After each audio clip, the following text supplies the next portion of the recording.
তাহলে বন্ধুরা, আজকে হোলির দিনে নিয়ে চলে এসেছি মাটন কোরমা বা মাটন মশালা কারি রেসিপি। এটা হোলির দিনে খেয়ে দেখবেন, অসাধারণ খেতে হয়। তো এটা হোলি স্পেশাল, তার জন্য কি কি লাগবে রান্নাটা করতে গিয়ে সেটা দেখে নিই। চলুন। আমি 1 কেজি মাটন নিয়েছি এবং খুব পরিষ্কার করে ধুয়ে নিয়েছি, জল ঝরিয়ে নিয়েছি। তাহলে চলুন দেখে নিই কি কি মশলা দিতে হবে এর মধ্যে। আমি একটা মিক্সির জার নিয়ে নিয়েছি, এর মধ্যে দিয়ে দিচ্ছি 15 থেকে 16টা রসুনের কোয়া, 1.5 ইঞ্চি আদা স্লাইস করে কেটে রেখেছিলাম সেটা দিয়ে দিচ্ছি, আর 4টে মিডিয়াম সাইজের পেঁয়াজকে ডুমো ডুমো করে কেটে রেখেছি, এটাও এর সঙ্গে দিয়ে দিচ্ছি। প্রথমে এটাকে একটা পেস্ট বানিয়ে নেব।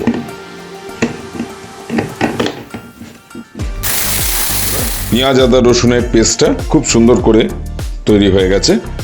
এবারে আবার মিক্সি জারের মধ্যে আমি 3টে মিডিয়াম সাইজের টমেটোকে কেটে রেখেছিলাম আর 5টা কাঁচা লঙ্কা নিয়েছি, সেগুলোকে একসঙ্গে একটা পেস্ট বানিয়ে নেব।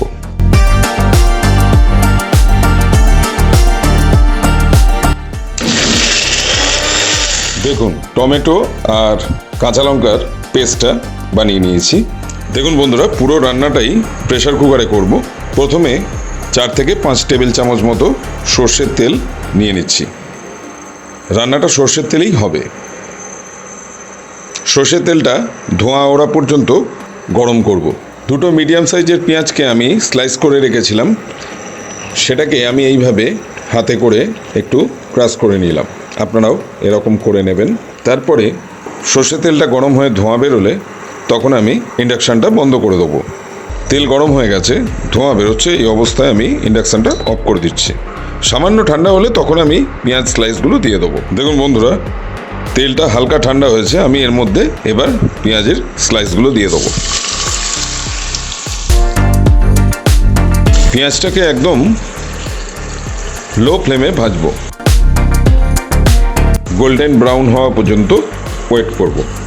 5 থেকে 7 মিনিট বাদে গোল্ডেন ব্রাউন হয়ে গেলে তখন বাকি মশলা দিয়ে দেব। 5 থেকে 7 মিনিট ধরে আমি পেঁয়াজটাকে বেশ সুন্দর করে গোল্ডেন ব্রাউন করে ভেজে নিয়েছি।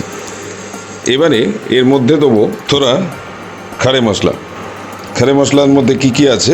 4টে ছোট এলাচ দিলাম, একটা স্টার মশলা, 2টো বড় এলাচ, একটা জায়ফলের টুকরো, সামান্য জয়িত্রী, 10-12টা গোলমরিচ গোটা, 1 ইঞ্চির একটা দারচিনি, আর লবঙ্গ নিয়েছি 5টা। এগুলো সব দিয়ে দিচ্ছি।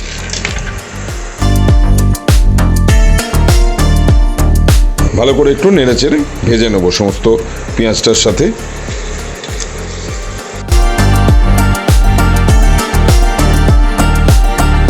গরম মশলাগুলো একটু নাড়াচাড়া করে নিয়ে পেঁয়াজের সাথে এরপর দিয়ে দেবো পেঁয়াজ আদা রসুনের যে পেস্টটা বানিয়ে রেখেছিলাম সেটা।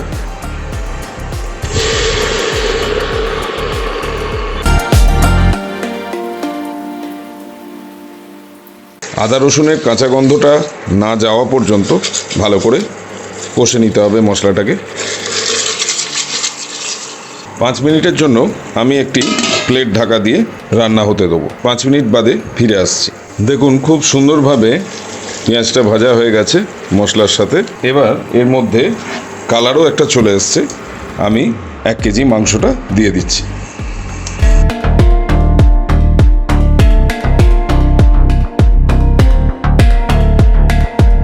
ভালো করে মশলার সাথে মাটনটাকে একটু নেড়ে চেড়ে নিতে হবে।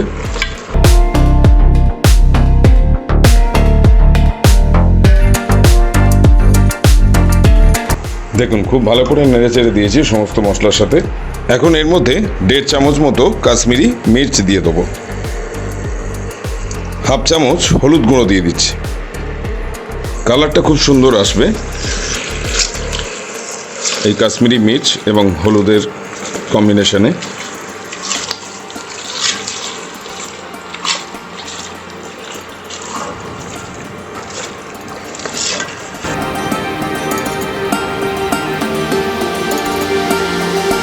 পাঁচ মিনিটের জন্য মিডিয়াম ফ্লেমে আবার ঢাকা দিয়ে রেখে দেবো।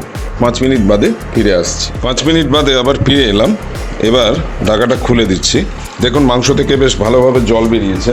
এর মধ্যে এবার টমেটো আর কাঁচা লঙ্কা দিয়ে যে টমেটো পিউরিটা বানিয়ে রেখেছিলাম সেটা এবার দিয়ে দিচ্ছি। ভালো করে একটু মিশিয়ে নেবো সমস্ত কিছুর সাথে।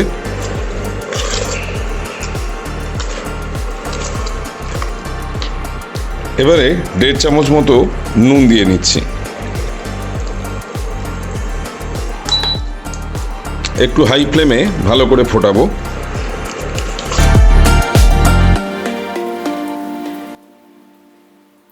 এর মধ্যে এখন দিয়ে দেবো 1 টেবিল চামচ ধনে গুঁড়ো, 1 চামচ গোটা জিরেকে আমি রোস্ট করে রেখেছিলাম সেটা দিয়ে দিচ্ছি। 1 টেবিল চামচ মতো মিট মশলা দিয়ে দিচ্ছি। 1 চামচ গরম মশলা গুঁড়ো দিয়ে দিচ্ছি। খুব ভালো করে সবের সাথে গুঁড়ো মশলাগুলোকে মিক্স করে নিই।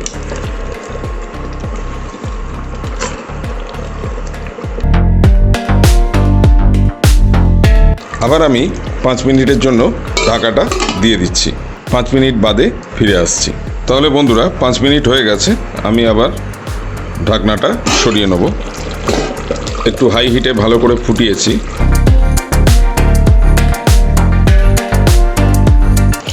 এই সময় টেস্ট করে দেখবেন নুন বা টক বা ঝাল যেটাই কম লাগবে দিয়ে দেবেন। আমি সামান্য নুন দিয়ে দিচ্ছি, একটু নুনটা হালকা কম আছে দেখলাম।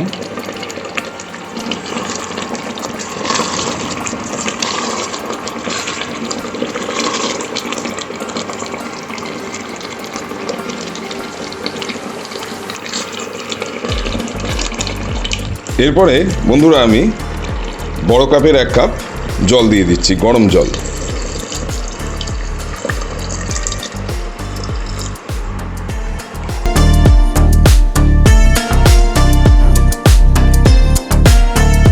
এমনভাবে জলটা দেবো যাতে মাংসগুলো ডুবে থাকে। এবার আমি প্রেসার কুকারের ঢাকনাটা লাগিয়ে দিচ্ছি। হাই ফ্লেমে আমি প্রথম সিটিটা মেরে নেব, তারপরে 3টে সিটি মারবো, সেটা মিডিয়াম বা লো ফ্লেমে।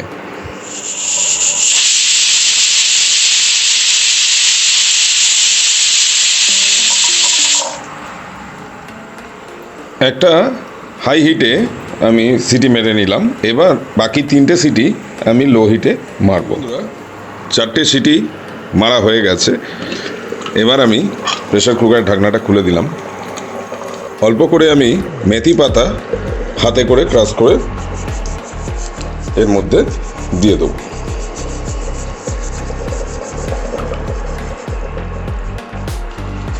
সামান্য একটু জয়িত্রী দিয়ে দেবো। অল্প একটু জায়ফলকে আমি ক্রাশ করে দিয়ে দিচ্ছি। খুব বেশি দেবেন না, অল্পই দেবেন। ভালো করে একটু মিশিয়ে নিচ্ছি সমস্ত কিছুর সাথে। সব শেষে দেবো 1 চামচ কেওড়া জল।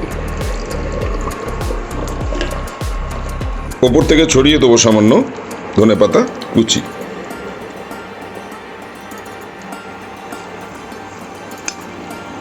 তাহলে বন্ধুরা এই ছিল আজকের মাটন কোরমা মশালা অথবা মাটন মশালা কারি, যেটাই বলেন।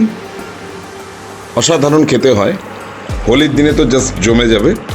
হোলি খেলার পর দুপুরবেলা যদি বাঙালির পাতে একটু এরকম মাটন কোরমা পড়ে তাহলে তো শোনে পে সুহাগা, আর কিছুই চাই না। তাহলে সবাই খুব ভালো হোলি কাটান। আর সামনে ঈদ আছে, সবাইকে ঈদের শুভেচ্ছা জানাই। আপনারা ঈদেতেও মাটন মশলা কারি বা মাটন কোরমা মশলা এভাবে বানিয়ে করে খেয়ে দেখতে পারেন। অবশ্যই কমেন্ট সেকশানে জানাতে ভুলবেন না কেমন খেলেন। আর আমার চ্যানেলটিকে এখনও যারা সাবস্ক্রাইব করেননি তাদের বলছি ফ্রিতে সাবস্ক্রাইবটা করে নিন। আর সাবস্ক্রাইবের পাশে থাকা বেল আইকনটিকে অলে সেট করে দেবেন, কারণ নতুন নতুন রেসিপির ভিডিও যখনই আমি দেব তখন সবার আগে নোটিফিকেশনটা যেন আপনার কাছে পৌঁছে যায়। তাহলে সবাই খুব ভালো থাকবেন, সুস্থ থাকবেন, খুব ভালো হোলি কাটান আর আমার বংদিশারি চ্যানেল দেখতে থাকুন। আবার ফিরে আসছি নতুন রেসিপি নিয়ে নেক্সট উইকে। সবাই ভালো থাকবেন। এরপর আমি সার্ভ করে দেখাচ্ছি।